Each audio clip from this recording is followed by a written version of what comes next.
Hello everyone, it's your girl Umumu today, and I'm back at it again with another video. Am I ashy? Ew. I'm sorry y'all, I just realized like how atrociously ashy I am.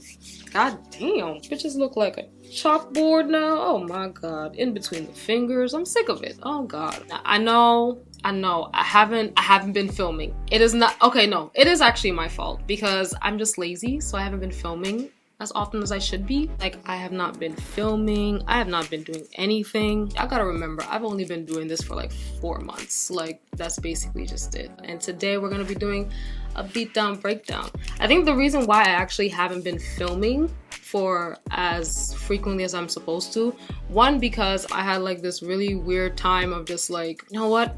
I'm gonna be lazy. I'm not gonna film anything. I'm never pressured to really film anything at all anyways to begin with. I have been in anticipation for about a month because today we're gonna be talking about my favorite thing in the entire world. We're gonna be talking about probably the thing that my second favorite thing in the entire world after BTS, and that is Attack on Titan. I am a big ass Attack on Titan fan. Like, I've been a fan of Attack on Titan since it came out, actually, like in 2013, I think. And so today we're actually going to be doing a beatdown breakdown of it. And if you have no idea what beatdown breakdown is, basically my series on my channel where I do different films, TV shows. I don't know if I'll ever even do books.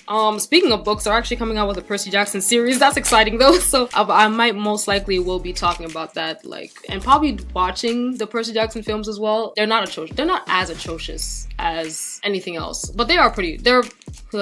Yeah, today we're gonna be talking about Attack on Titan. I'm sorry, I'm chewing gum right now. It might drive you crazy, but I was like craving gum, so I wanted to chew gum.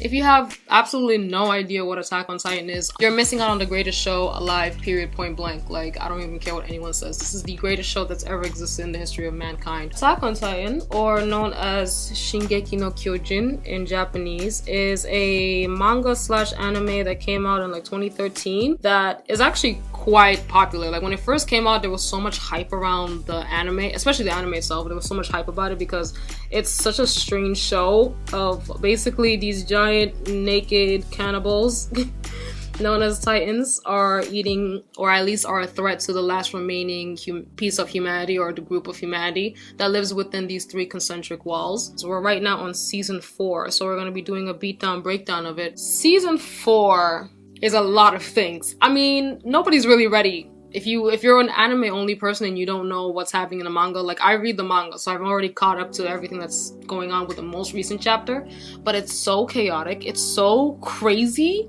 and it's like, it's such a frighteningly realistic, believe it or not, it's actually a pretty realistic storyline, if you can believe that. You would think that something that's as fantastical as like giant naked cannibals is supposed to be like fictional AF, but there's some real life elements about the story. It's quite a lot, so I'm really excited to be talking about that. We have like our main characters in the story. You have Eren Yeager, who is the protagonist, who is the most emotional, volatile, and emotionally self-destructive person I think I've ever met, literally in my entire life, or ever seen in a book, movie, series, whatever it is. Honestly, Eren season 1 to season 3 is a horrible protagonist, like one of the worst protagonists, and I hated him because he's a very emotional person. It's the Aries in him. He's an Aries, so he has his adoptive, not sister, but like she's like in love with him. So I don't know what's really going on with that sister, known as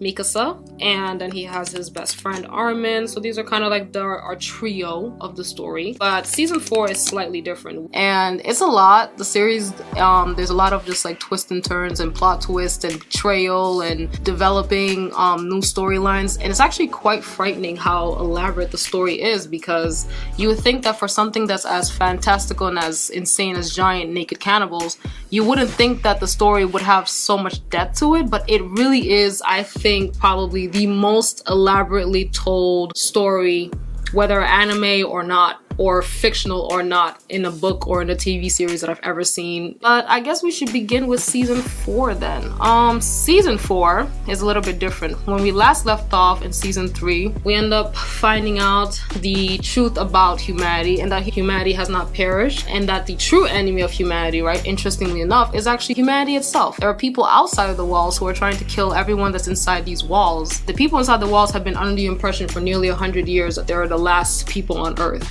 because their king is trash. I don't know.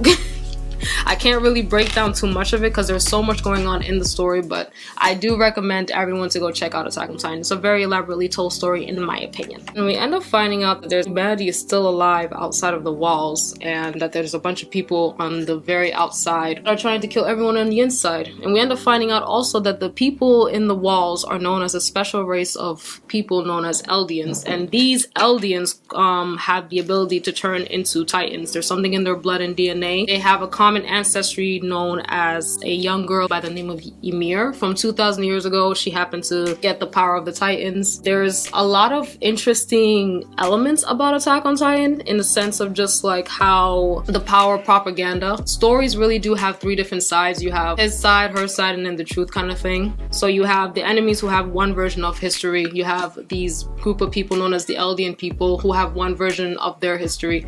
And then ultimately the truth just ends up becoming something else, because we end up finding it out in the manga what really did happen. But yeah, anyways, picking up towards season 4, we're gonna get reintroduced to some of the old characters that we've known since season 1, 2, and 3.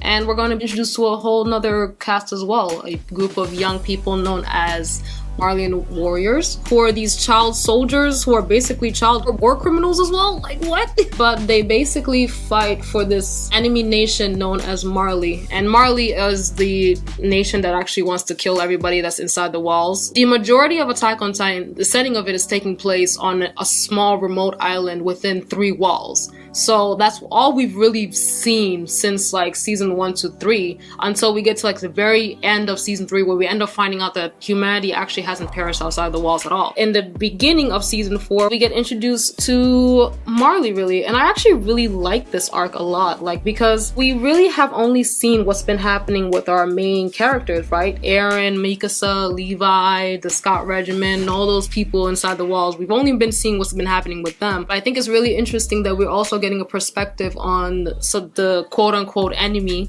of the story. And realistically, in war, not everyone is bad. You know what I mean? It's not like one side is bad, one side is good. It's really not as clear-cut as that. In war in general, you have good people and bad people on both sides. So I think it's really interesting that we get to see that from both sides. See like pretty awful people inside the walls, but we also get to meet some great people inside the walls. And we're also going to meet great people in the enemy country as well. And we're also going to meet some shitty people as well. At the end of the day, humanity is trash, all in all. Moving on with season 4, the story opens up with a young boy laying down in this battlefield. He seems to be injured, which I know people must be hella confused as to what the hell is going on, but trust me, baby, the story's gonna get crazy. I think it's interesting too, like this opening scene really does remind me of like the almost opening scene of the first episode as well of Attack on Titan. But this young boy gets saved by his brother named Colt, and the young boy's name is Falco, and they're all part of this like warrior group that's supposed to be like child soldiers slash war criminals basically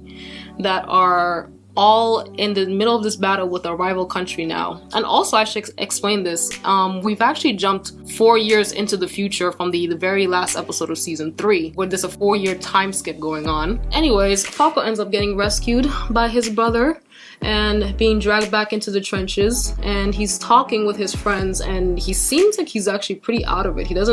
He seems like he's temporarily lost his memory as to what is going on, and he's talking about having to be flying with swords in his hands. Anyways, the warrior group and the Marleyan army are at war with a rival nation that resembles almost like the Middle East. Believe it or not, there's a lot of parallels of this show to the real world as well. These warriors are basically child Eldian soldiers. They are now being put into these trenches in the front lines to see who can best serve their country and who's going to ultimately end up inheriting one of the 9 Titan shifter powers. Basically, a special group of Titans known as Titan shifters, and these Titan shifters are able to generate in and out of human and Titan form. There's actually 9 special ones. There is the Attack Titan, which is Aaron's Titan. There's the Founding Titan that's also within Aaron. There's the Colossal Titan, the Armor Titan, the Female Titan, the Jaws Titan, the Cart Titan, and who else? The Beast Titan as well, who actually is Aaron's half-brother, that was quite a crazy twist that we ended up finding out. Also, the very last Titan that we're going to be seeing later on in this series in season 4 is actually the Warhammer Titan, which is a pretty cool Titan. Oh my god, like in battle it's amazing. But anyways, so moving on with the story, Marley has this whole mission of fighting this enemy nation and trying to take over their port known as Port Salva. Colt, who is the brother of Falco, of that young boy, he's actually supposed to be the inheritor of the Beast Titan that same year, because Zeke Yeager, who is the current holder of the Beast Titan, only has 1 more year left of his life before he has to pass down that power. Also, with the relationship in this episode, you'll see between Marleyan soldiers and Eldian soldiers, even though these 2 people are on the same team fighting the same war, the Marleyan people are very prejudiced and very racist, and they're very much just like, well, you guys are these evil monsters, you guys are devils and demons, and you guys have this ability to turn into these giant cannibal creatures, but yeah, at the same time we're gonna use you to fight these wars because, I mean, hell, why the fuck not, right? And like I said, there's a lot of parallels between Attack on Titan and our real world history. For example, the relationship between the nation of Marley and the Eldian people is very much similar to Nazi Germany and the Jews. It's horrible, actually. The Marleyan people force Eldians to wear these armbands. Season 4 opening? That theme song is everything.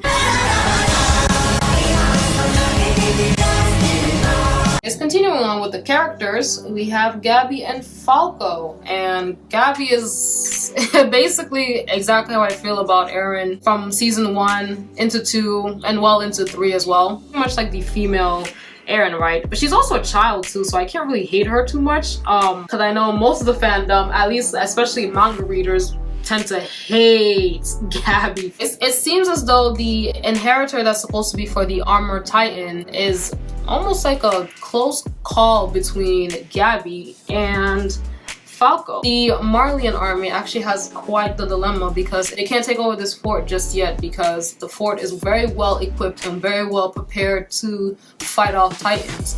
And that's the thing with what's currently happening right now in the story of Attack on Titan. It's getting to the point now that the power of the Titans is no longer going to be absolute, and it's going to be obsolete in the world, because technology is advancing to the point now where they can simply just create machine guns that can kill off a Titan, even Titans as powerful and as hard to kill as the Armor Titan. And so instead of risking sending in 2 of their Titan shifters into the fort to take it down, they instead plan on sending 800 or 700 Eldian soldiers to charge at the fort in a mass suicide attempt. And instead what happens is that Gabby comes up with a plan with these hand grenades, and she says she's gonna take down this armored train that's patrolling around the edge of the fort. Commander Maggot actually allows her to go. She plans this whole thing of trying to blow up the train with the hand grenades that she made. She carefully times throwing the hand grenade, and she actually manages to take out the train,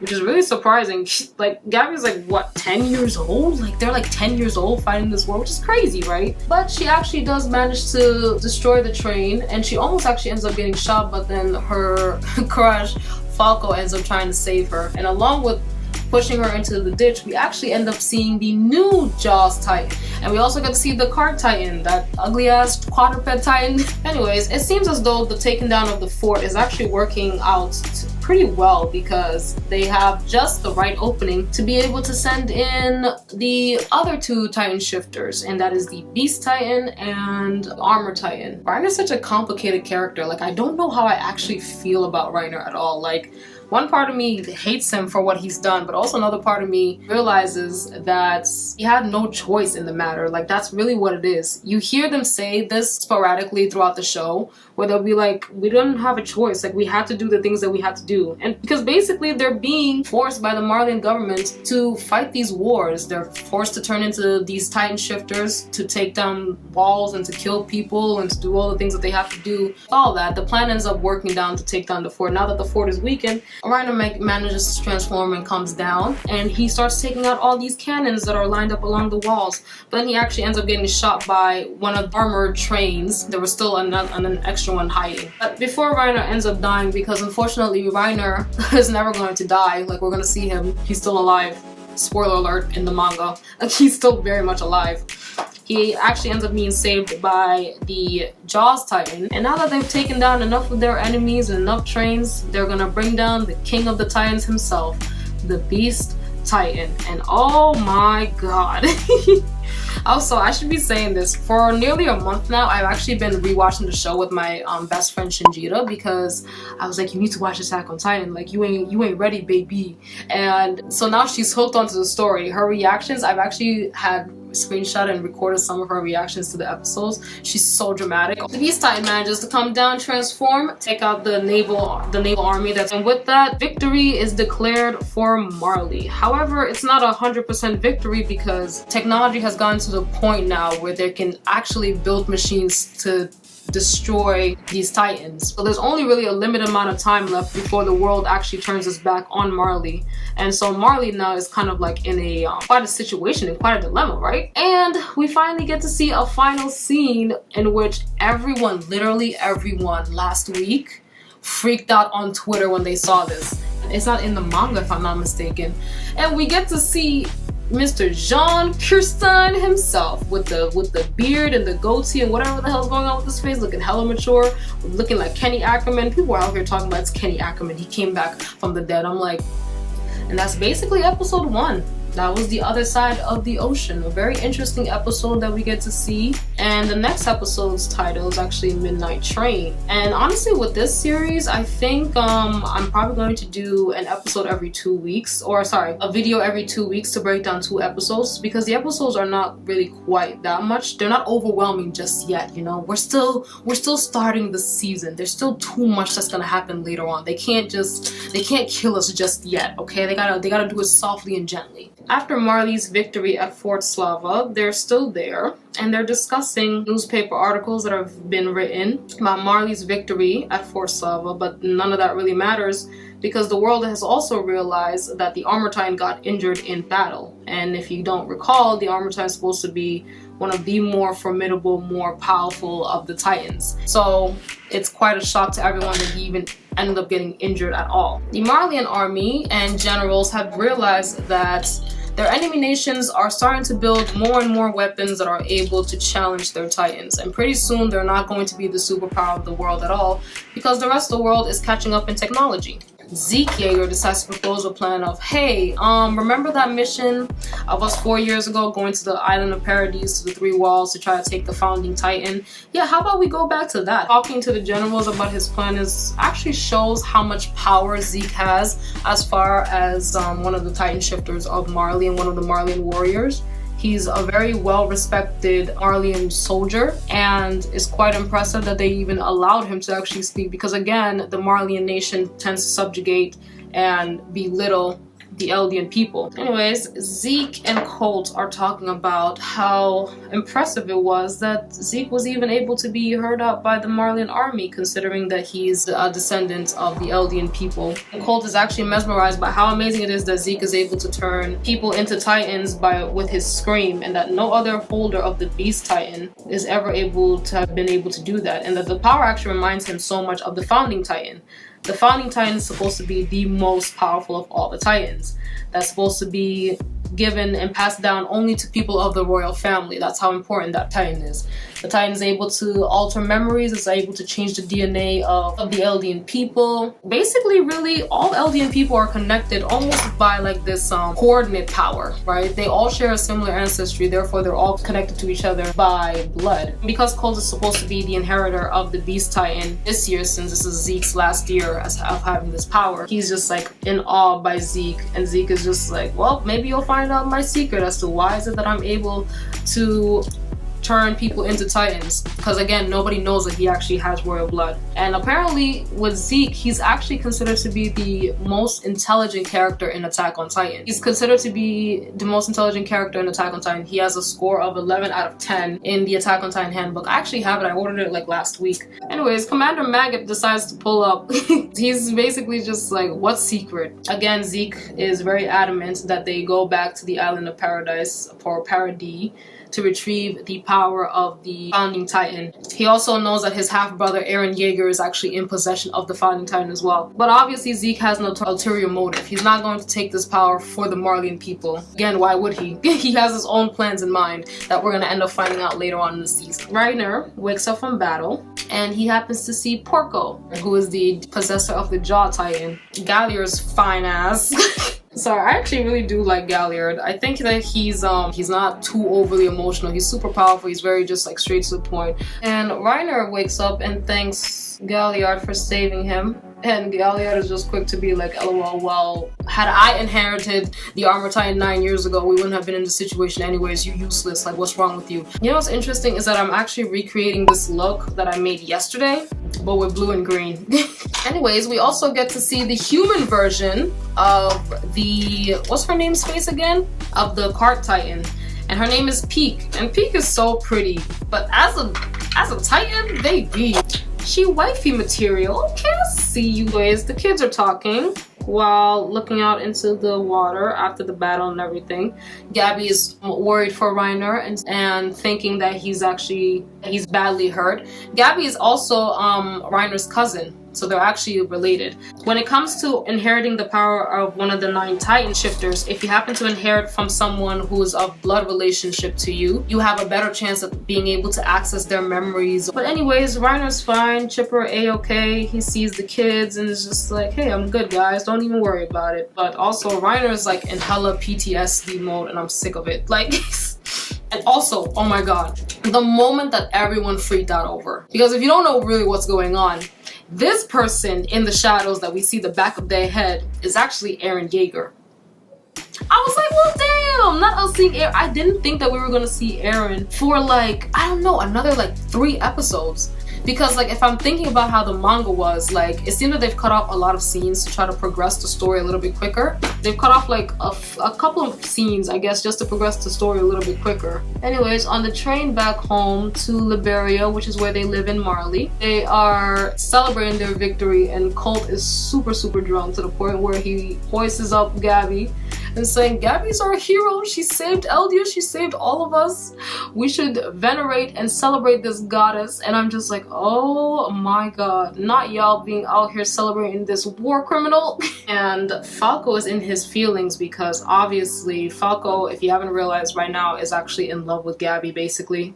And he does not want Gabby to inherit the power of the Armor Titan because it seems now that Gabby's chances of inheriting the power of the Titans seems higher than it was before because of her whole stunt with the grenades. And Falco's worried about that. He doesn't want her to inherit the power and then end up only living 13 years. And so he almost kind of bashes the power of the Armor Titan to the point where Reiner's just like, what did you say? You think that inheriting one of the 9 Titan powers is not a great thing? And he's like, I should report you right now. And Falco's freaking out. He's just like, no, I didn't mean to say that. Like, Falco, would love to inherit this power so I could end up also being a war criminal as well. Falco's just like, I need to get better than Gabby. Like, I need to be able to save her. And the only way to save her is that if I get better at training so that they give me the power instead of to her because I want her to live a long and happy life. Reiner is just like, yes. Because Reiner is also Gabby's cousin, he also wants to save her. And he tells Falco, yes, if you do want to save Gabby, you need to inherit the Armor Titan so that you can save Gabby from this very dark and bleak future that we have.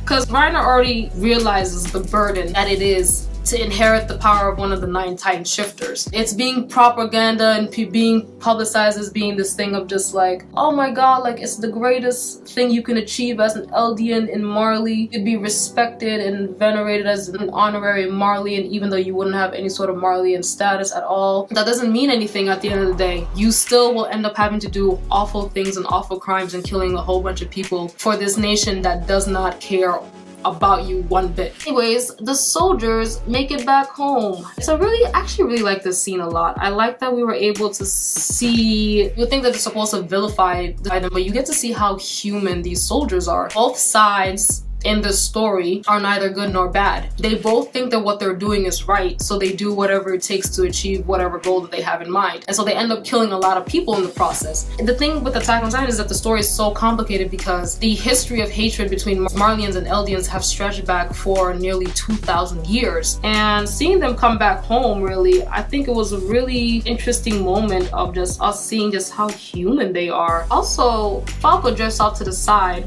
He approaches a group of wounded soldiers that are onto the side that seem to suffer from some sort of PTSD fighting in the war. Again, we see none other than Eren Yeager himself!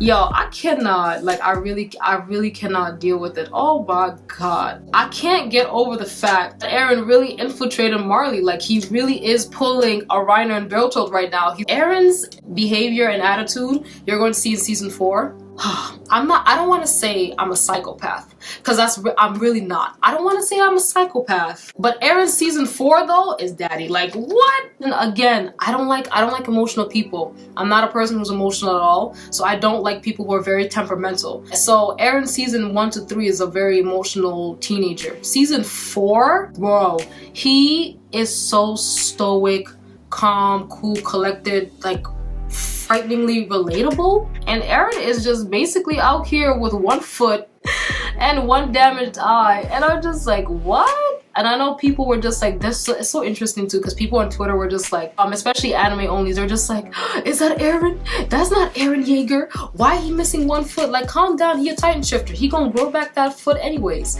Just because he damaged his eye doesn't mean he's not gonna grow back his eye. Eren had to do that so he could infiltrate the Marleyan army and the government and the society, really, so that he could do whatever he needs to do at Marley. And Eren's behavior really has changed. Like, you're going to see in season 4 just how much Eren has changed overall as a character. Like, he's grown and matured so much. He's also going to be a part of this faking being a citizen in Marley, and he's going to realize that not everyone here is also bad, because Falco actually ends up helping him up, and he's going to realize, like, wow, there's actually good people here in Marley. It sucks that they gotta die because I gotta kill them, but oh well. I mean, moving on with Gabby. Gabby's recounting to her family about what happened at the battlefield and how she basically saved Eldia. Where she's brought pride and joy to the Eldian people as being a war criminal. And I'm like, well, damn. And Gabby's parents asked Reiner, hey, like, you know, what do you think about Gabby inheriting your armored titan? Like, does she have like a better chance now that she's saved Eldia with that move? And he's just like, yeah. The Eldian people that are in Marley are brainwashed to believe that the Eldian people on the island of paradise inside the walls are like these demons. They're these devils, even though they all share a similar ancestry. Even though there's still good people and bad people on both sides, they are brainwashed by Marleyan propaganda to believe that they deserve to be killed and to be hunted down and to be treated as if like they're animals because they're demons and they're devils. And I think it's really interesting too that there's even people in Marley, Eldian people in Marley, who also view themselves as the same way. That because of the history of their ancestors hundreds of years ago, they now also have to deal with the consequences and accept whatever punishment that Marley imposes on them. It's almost like a thing of like, should the child be punished for the crimes of the parents type of thing? Because Marley seems to think that just because they will inherit the power of the founding Titan, and if they, let's say, wanted to get rid of like Titan powers in general, it's still not going to stop war regardless in their world. They're still going to have enemies that they're going to fight regardless. Anyways, Reiner is telling his family and recounting what happened with him while he was inside the walls, of being around all those people. Reiner has a split personality complex, and that he's really oftentimes at war with himself between being like a warrior and being a soldier. But anyways, Reiner's reliving these memories, and his family is almost like looking at him like, what the hell?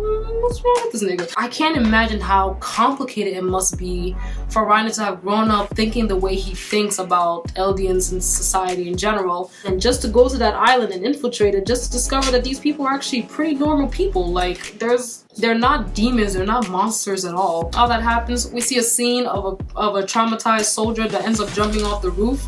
I was like, Well, damn. Next day, we have a meeting with the warrior group, but they're all sitting down talking about their next step moving forward and that they need to go to the island of paradise to retrieve the power of the founding titan.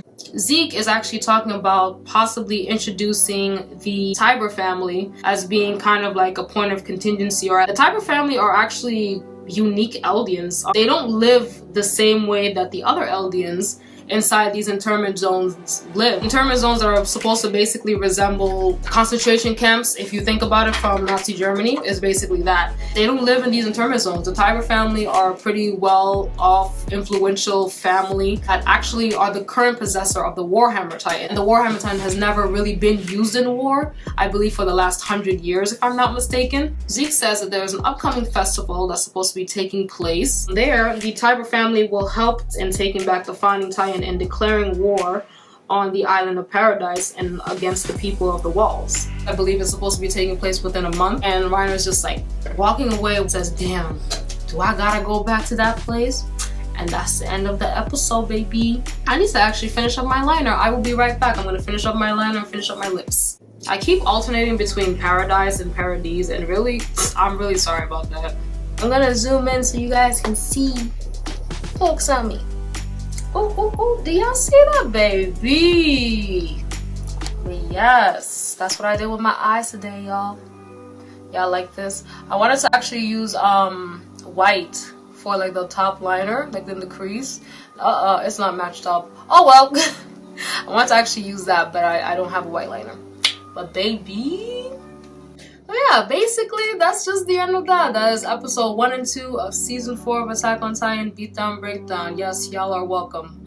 I'm sorry I have not been filming at all. I'm a lazy bitch. Like I don't really have an excuse at the end of the day. But I would hope to see you guys next week or in 2 weeks when I actually do episode 3 and or episode 4. That's basically just it. If you haven't liked this video, please like this video. If you do like this video, please stand in support and subscribe. Also, thank you so much to 2,000 subscribers. I am very blessed. I didn't think I was even gonna hit 500 by the end of next year, like what? So I'm very blessed for that, and that's all pretty much thanks to my Blackpink album reaction video. If you haven't checked that out yet, I did actually film my BTS B album reaction, but I hated the footage of it, so I'm never uploading it because I'm a big ass army. So I'm very sad that I'm unable to actually upload that video for you guys. In the meantime, please do subscribe and please be on the lookout for more content coming up and stuff like that. Oh my god, I don't know if I'm gonna be doing